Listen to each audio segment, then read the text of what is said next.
Why, hello there YouTube and welcome to a random review. I'm Random Ross and today I'll review Escape from the Planet of the Apes.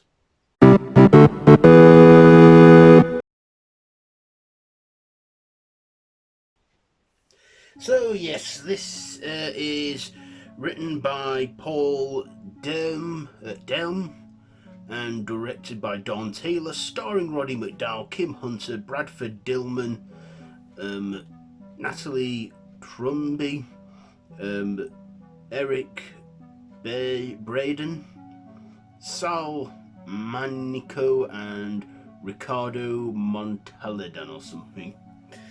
So this is, of course, the third installment of the Planet of the Apes franchise, where after the Planet of the Apes in the far future is destroyed, Cornelius, Zira, and another chimp reconstruct Taylor's ship and use that to go back into space, and they fall back in time in the wormhole, where they find themselves in 1973, where they are first wondering what's going on, how come some chimps are in the a spaceship, and then when they reveal to speak to one another, they communicate. However, one of the chimps is unfortunately killed by a gorilla in the next cage, and then Cornelius and Zira are left as the only two talking apes.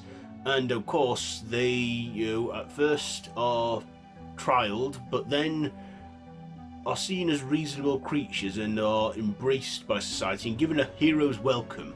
But of course their knowledge of the future is what gets them in danger. Not only that, but Zira is with child and they become fugitives on the run, but with the help of some human scientists who think what's happening to them is wrong, and a circus ringmaster who wants to take them in, they then eventually go into hiding with the baby chimp that they call Milo, or as he grows up to be Caesar. And of course they get caught, and rather than be caught and tortured, they perish by dying together.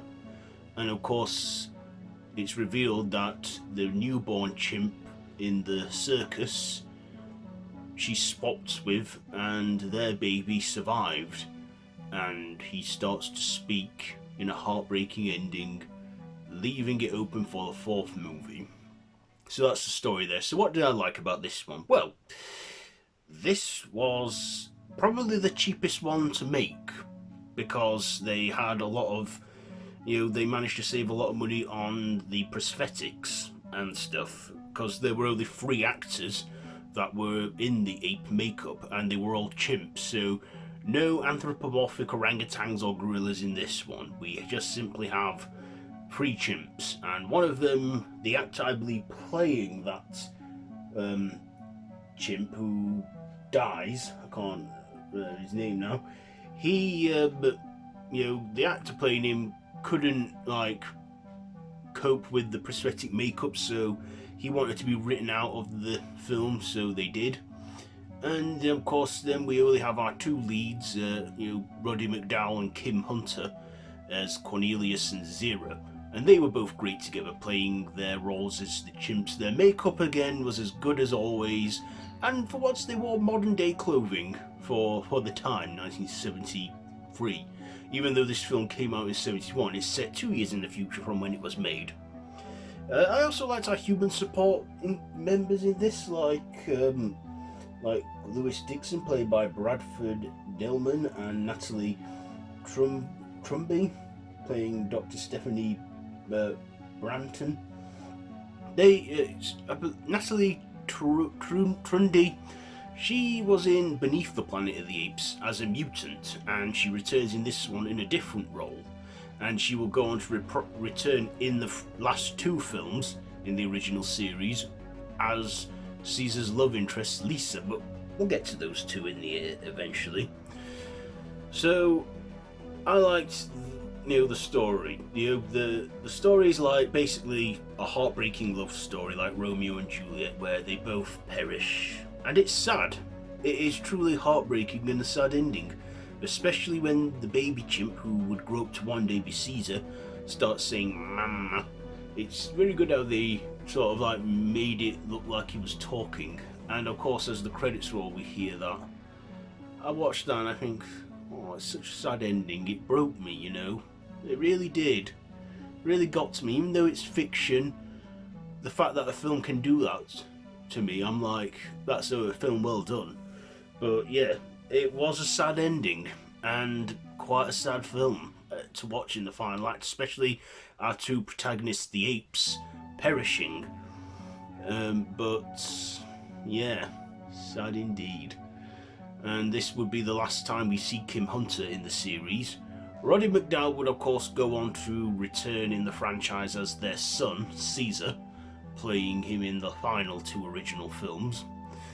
And of course, with this being set in, well, 2 years in the future, they didn't really need to do much with the settings and the scenery. Like I say, it was the cheapest one made because it only required 3 actors in ape makeup and, you know, a simple setting. And of course, the next 2 films would then take time jumps into the future. And this one, I liked it. I liked Escape from the Planet of the Apes. And yeah, so ratings. What am I going to rate this one? You know what? I think it's a good enough one. I think I'll give it 4 out of 5 for this one. 4 out of 5 for Escape from the Planet of the Apes. So there you go. There's my review on that one. Have you seen it? Let me know what you think down below in the comments. If you like this video, be sure to give it a big thumbs up. Share with your friends and feel free to subscribe to the channel if you haven't already and to hit that notification bell. I have been Random Ross and this has been a random review. And if you love horror content, I have a channel for that linked down below in the description, so feel free to check all that out. And yeah, I'll be seeing you soon, so until next time, I bid you all a goodbye friends, goodbye.